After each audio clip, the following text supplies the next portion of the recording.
السلام عليكم ومرحبا بكم في حلقة جديدة من بودكاست بيناتنا. اليوم بغيت نهضر معكم على واحد اللحظة صعيبة كيدوزو منها بزاف ديال الأمهات، ولكن قليل فين كنلقاو الشجاعة باش نهضروا عليها.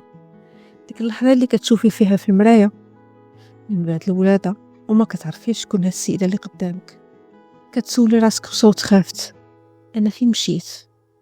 فين مشات ديك البنت اللي كانت كتحلم، اللي كانت كتخرج، اللي كان عندها وقت لراسها؟ واش الأمومة هي نهاية الهوية القديمة ولا هي بداية لشيء جديد، لشيء آخر؟ اليوم بيناتنا غنحلو هذا الملف بكل صراحة، وغنفهمو علاش هذا الإحساس طبيعي وكيفاش نتصالحو مع النسخة الجديدة من راسنا.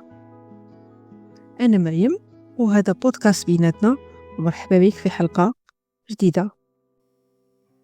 سؤال أنا فين مشيت هو واحد من أعمق وأصدق الأسئلة اللي كطرحها الأم من بعد الولادة. هذا الإحساس بفقدان الهوية postpartum identity loss ماشي علامة على أنك أم خايبة، بل هو ظاهرة طبيعية جدا كيمروا منها بزاف ديال العيالات، وعندها سمية علمية كتسمى matrescence. بحال المراهقة adolescence، الولادة هي كذلك مرحلة انتقالية كتغير فيها الجسم، الهرمونات والعقل والتفكير ديالك. إليك بعض النقاط باش تفهمي اشنو واقع ليك وكيفاش ترجعي تصالحي مع النسخة الجديدة ديالك. علاش كنحسو بفقدان الهوية؟ أولا بسبب تغيير الأولويات. فجأة كاع الاهتمام اللي كان موجه ليك ولأهدافك ولا موجه لكائن صغير كيحتاجك 24 ساعة على 24. ثانيا تغير الجسم، كتحسي أن الجسم ديالك مبقاش ملكك، أنه جسمك مبقاش كيشبه لجسمك قبل. صدرك كتشوفي كرشك، كتشوفي الوزن ديالك اللي زاد، بعض المرات كيوليو عندك لي فيرجيتور، العلامات ديال التمدد. هادشي كله كيخليك تحسي بنفسك انك ماشي نفس الشخص في المرايه. ثالثا العزله الاجتماعيه، الروتين ديال الرضاعه والنعاس كيبعدك على العالم الخارجي وعلى الهوايات اللي كنتي كديريها وعلى الاشياء اللي كنتي كتستمتعي بها قبل، سواء مع الصديقات سواء مع العائله. هادشي كله كيتغير. المثاليه المفرطه، الضغط ديال انك تكوني الام المثاليه كيخليك تنسي انك انسانه عاديه وطبيعيه قبل ما تكوني ام. ثانيا كيفاش نتعامل مع هذا الاحساس؟ ما تحاوليش ترجعي للانا القديمه. اول حاجه سنديروها هي اننا نتقبلوا هذا الوضع الجديد ديالنا، ونعرفوا ريوسنا بانه حياتنا دابا بدينا واحد الفصل الجديد من حياتنا، لانه دابا تطورنا. الهدف هو تبني واحد الانا جديده كتجمع ما بين المراه اللي كنتي والام اللي وليتي. احيانا خصك تقبلي الحداد على حياتك القديمه. عادي انك تحزني على راسك لانك مثلا مجموعه صحاباتك ومشاو للكافيه وانت في هذيك اللحظه ما قادريش تمشي لانه عندك بيبي. عادي جدا، من حقك انك تحزني، وعلى بعض المرات انك ما بقيتيش كتشبهي ناس كما كنتي. هادشي كله بسيط وعادي جدا، وتقبلي نفسك. ما تحسيش انك ام سيئه فقط لانك مثلا حزنتي ولا انك بحال حسيتي بالحداد كما قلت لك على حياتك القديمه. ثانيا قاعدة 15 دقيقة، حاولي يوميا تخصي واحد 15 دقيقة شي حاجة كتخصك غير انتي، مثلا روتين بسيط، مثلا تخرجي تمشي واحد 15 دقيقة، غير تضربي دورة في الكارتيه في الحومة ديالك، او مثلا غير تهبطي في السوبر مارشي تاخدي لك مثلا شي حاجة باغاها، او تمشي عند الكوافيرة، او غير تجلسي بوحديتك تصنطي العظام كما تنقولوا حنا بالدارجة. المهم ضروري انك تحاولي يوميا تخصي واحد 15 دقيقة لنفسك. ثالثا طلبي المساعدة بدون خجل، ما تحشميش انك تطلبي المساعدة. علاش؟ لانه التربية بوحدك شي حاجة اللي متعبة جدا، سواء المساعدة من شريك الحياة او من العائلة او من الوالدين او من الاخوان، انهم يجيو يجلسوا مثلا مع البيبي واحد ساعة في اليوم باش تخرجي انتي تشمي الهواء. عادي جدا، ماشي شي حاجة اللي تتخليك انك تحسي براسك انك مفرطة او انك يجيك عذاب الضمير. حاجة اخرى هي نقدروا تساعدنا على اننا نتعامل مع هذا الاحساس، هي توقيف المقارنات.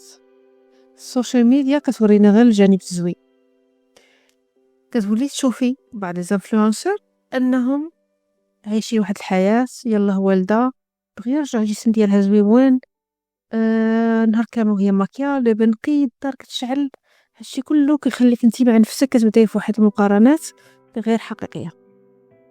ولكن الحقيقة أصلا هي أن كاع الأمهات يدوزو من لحظات ديال ضعف وبكاء وتساؤل، يعني حاجة طبيعية جدا. هي علاش قد ما قديتي وقفي مقارنات. كيفاش نفرقوا ما بين فقدان الهوية واكتئاب ما بعد الولادة؟ مهم بزاف أنك تفرقي ما بين الحيرة العادية وما بين الاكتئاب. إذا كنتي كتحسي بحزن عميق ومستمر كيمنع عليك الاستمتاع بأي حاجة، الوقت كله انتي كتحسي براسك مكتئبة وفيك البكية وما قاداش أنك تستمتعي بحتى لحظة في النهار كامل، أو مثلا عندك صعوبة في التواصل العاطفي مع البيبي، كتشوفي فيه وما كتحسي حتى شعور من جهته، أو العكس كتحسي بواحد الشعور خايب، كتنفري ما كتحمليش، أو كيجوك أفكار سوداوية وكتحسي براسك باغا تأذي نفسك أو باغا تأذي البيبي ديالك. هادو إذا كانت فيك هاد الأعراض، هذا ماشي فقدان هوية، هذا اكتئاب. ضروري خصك تستشيري مع طبيب أو أخصائي نفسي باش يقدر يساعدك باش أنك تعتني بنفسك أولا، ومن بعد تقدري تعتني بطفلك كذلك. من بعد ما عرفنا علاش كنحسوا بفقدان الهوية وكيفاش نحاولوا نتعاملوا مع الإحساس، دابا غادي نوصلوا لمرحلة كيفاش نتقبل الواقع الجديد ديالي ونتأقلم معه. التقبل ماشي معناته الاستسلام، عفوا، بل هو انك توقفي الحرب اللي نايضه داخل عقلك ما بين شكون كنتي وشكون وليتي. باش تقدري تأقلمي وتعيشي بسلام مع الواقع الجديد، كاين خطوات عمليه ونفسيه تقدري تبداي بها.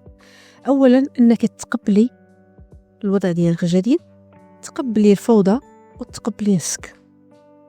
اكبر عائق قدام التقبل هو انتظار ان الامور ترجع منظمه كيف كانت. في هذه المرحله الواقع هو الفوضى، وهذا الشيء طبيعي جدا.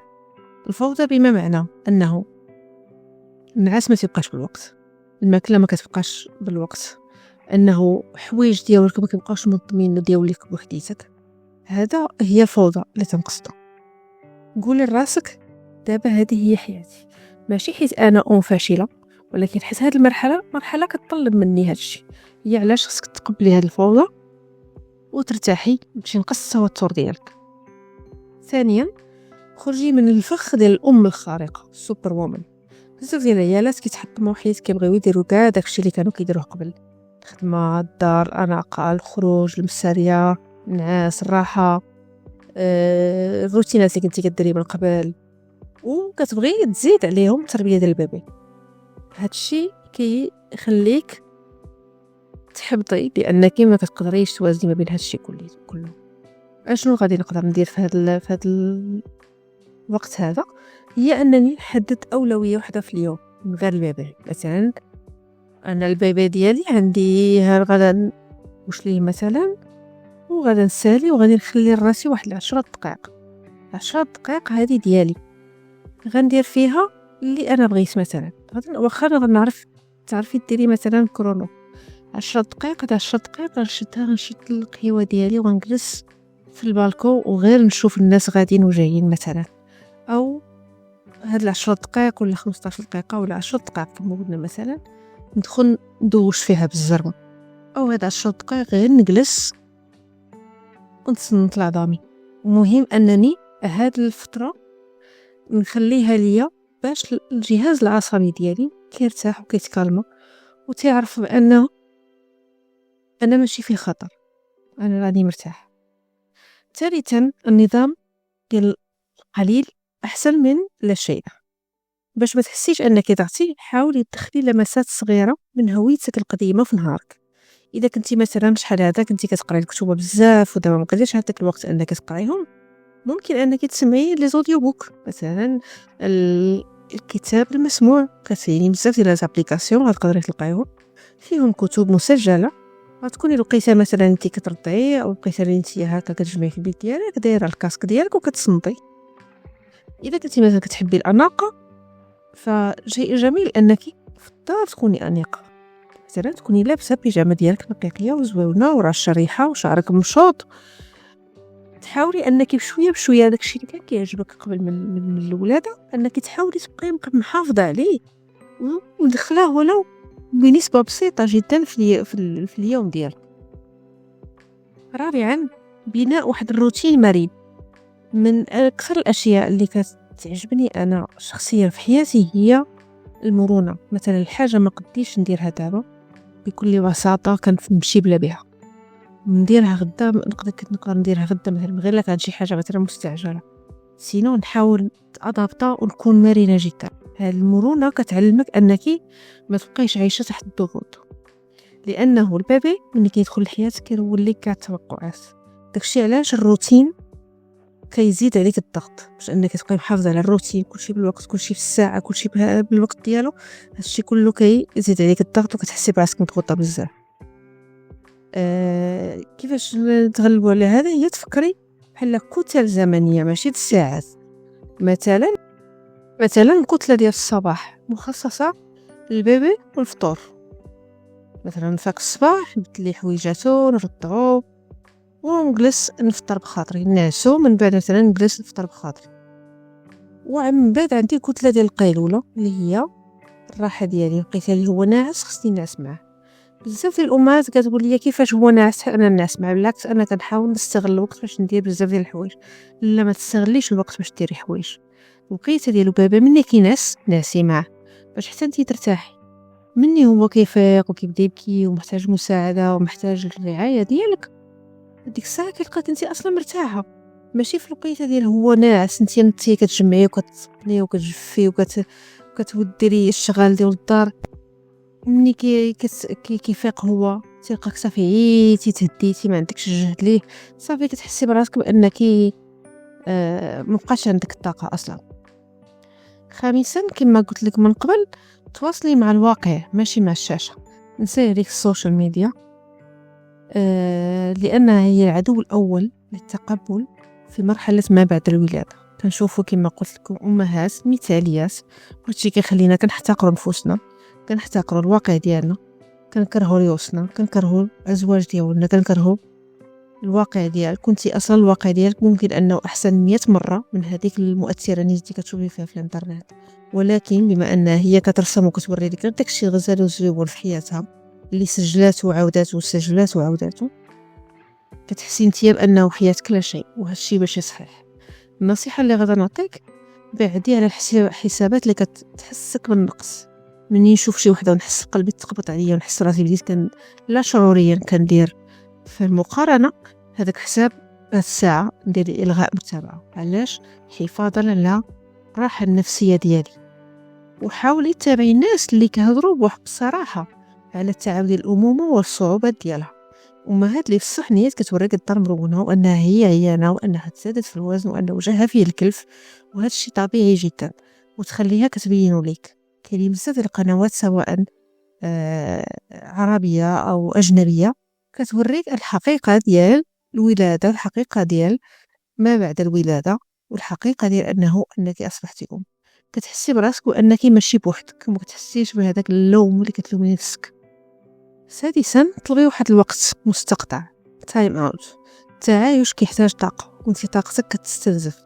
حاولي تهضري مع الزوج ديالك او الام ديالك او اي الناس اللي قرابين ليك في المحيط ديالك بوضوح انك محتاجه ساعه في النهار تخرجي فيها بوحدك او تنعسي فيها باش تقدري تكملي. المساعده راه ماشي رفاهيه، هي ضروره باش تبقاي متوازنه، وماشي عيب الا طلبناها وما نحشموش نطلبوها. المساعده حاجة زوينة، حنا كنعيشو كمجتمعات عادي جدا أننا نطلب المساعدة سواء من الشريك أو من العائلة. سابعا، تصالحي مع الجسم ديالك الجديد. مني تشوفي وجهك في المراية وتشوفي الجسم ديالك ويبان لك أنه الجسم ديالك تبدل، مبقاش كما كان، تبان لك الخطوط، تبان لك السمورية، الكلف خرج لك بعدة مناطق في الجسم ديالك، الوزن الزائد، هادشي كله علاش؟ لأنه الجسم ديالك دار واحد الخدمة عظيمة، أنه الجسم ديالك من خلاله خرج واحد الإنسان لهذا الوجود، واحد البيبي صغير، واحد الطفل جديد. ومني تشوفي فيه وتحسي براسك أنك ما حملتيهش، وتقولي أوف الله كيف وليت، شعوري بالامتنان للجسم ديالك على المهمة اللي دار، وأنه عطاك طفل الحمد لله بصحة جيدة. بداي ديري حركات بسيطة بحال المشي مثلا. علاش؟ باش تسمح ليك الصحة ديالك باش ترجعي الصحة ديالك بشوية بشوية، ماشي باش تضعفي ولكن باش تحركي الهرمونات ديال السعادة. لأنه حنا ملي كنديرو الرياضة الدماغ ديالنا كيفرز هرمونات اندورفينات ديال السعادة. هي علاش حاولي قد ما قديتي ديروا حركات بسيطة، واخا غير ترقصي، واخا غير طلعي وتهبطي تدروج مثلا، تخرجي تمشاي. مهم حاولي قد ما قديتي ديري شوية الحركات بسيطة. ودابا بغيت نعطيك واحد التمرين صغير ديريه كل ليلة قبل ما تنسي. كتبي او فقط فكري، او مثلا غير هزي البورطابل ديالك ودخلي النوت وكتبي فيهم 3 ديال الحوايج زوينين وقعوا في النهار ديالك. واخا يكونوا بساط جدا، مثلا شربت قهوة ديالي سخونة وعجباتني، مثلا بابا ضحك ليا اول مرة، او مثلا نعست 3 سوايع ديال قيلولة متابعة مثلا. هادشي كله واخا انجازات صغار تيبانوا لك انه انجازات بسيطة جدا، ولكن هاد التمرين تيدرب العقل ديالك باش انه يشوف الجمال في الواقع الجديد، عوض ما انه يبقى فقط حابس داكشي اللي ضاع منه. لذلك حاولي انك تحافظي عليهم. كل مره بني تكاي في الفراش ديالك وتبغي تنسي، فكري في 3 الحوايج اللي زوينين دازو في نهارك. بزاف المرات كتجيك صعيبه انك تلقاي، ولكن بمجرد ما انك كتبداي كتلقاي حاجه جوج كتولي تجيك حاجه مورا حاجه مورا حاجه. وهذا زوين علاش حيت كيعطيك واحد الشعور بالامتنان، واحد الشعور بالانجاز، وكتحسي براسك انك راضيه على نفسك. قبل ما نختمو بغيت نفكرك بلي الام السعيده هي اللي كتعطي احسن ما عندها لوليداتها. اهتمامك براسك ماشي انانيه، هي ضروره. اذا عجبتك هذه الحلقه، حسيتي باللي هضرت على داكشي اللي في قلبك، ما تبخليش عليا بالاشتراك ديالك وزر اعجاب، وخلي لينا التقييم ديالك. هادشي كيعاون بيناتنا باش انه يوصل الصوت ديال كل امراه محتاجه تسمع هذا الكلام. خليو ليا في الخاص المواضيع اللي بغيتونا، او في التعاليق المواضيع اللي بغيتونا نهضروا فيهم في الحلقات الجايه. تبقوا على خير وتهلاو في راسكم، حيت بيناتنا انتي هي الاساس ديال كل شيء. شكرا بزاف، والى حلقه قادمه باذن الله.